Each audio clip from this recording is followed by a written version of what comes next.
జనాలకి పడికట్టు పదాలు కావాలి. ఉమ్, ఊహాజనితమైనటువంటి హీరోయిజం కావాలి. ఉమ్, ఒక హీరో తొడకొడితే బండి ఎగురుద్దా? ఒక హీరో ఒక కారు మీద ఇట్ట పడగానే 2 టైర్లు ఇట్ట లెగిసి ఎగురుతాయా? ఉమ్, లేకపోతే ఇట్ట పొడవగానే తలకాయ లేచిపోతాయా?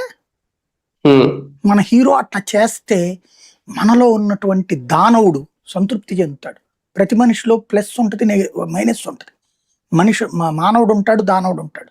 ఆ దానవుడిని సంతృప్తి పరుస్తాడు, అందులో తృప్తి చెందుతాడు. అమ్మయ్యా, ఇది ఏంటంటే మనకు ఎవడి మీద కసి ఉంటుంది, పుట్టేయాలి, చంపేయాలని ఉంటుంది.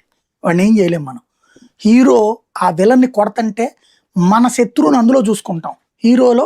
హీరోలోకి మనం దూరతాం అనమాట, పరకాయ ప్రవేశం చేస్తాం. ఇలాంటి హీరోయిజమే చంద్రబాబు గారి స్టైల్. చంద్రబాబు గారిలో మనం దూరిపోయి బా కుట్టడి ఏం తిట్టాడరా, అసలు అక్కడ ఏమైనా పరిష్కారం ఉంటుంది అంటే ఏముండదు. ఆర్టీజీఎస్ మీరు చెప్పిన రియల్ టైం గవర్నెన్స్ అంటే ఏంటండి? రాష్ట్రంలో ఎక్కడేం జరుగుతుందో నాకు ముందే తెలిసిపోతుంది. అదే కదా ముఖ్యమంత్రిగా పుట్టినప్పటి నుంచి ఇప్పటిదాకా చెప్తుంది. ముఖ్యమంత్రిగా పుట్టినప్పటి నుంచి నేను అంటాను, ఇప్పటిదాకా చెప్తుంది అదే కదా. ఏ రోడ్డు ప్రమాదం ఆగిందండి రియల్ టైం గవర్నెన్స్ లో?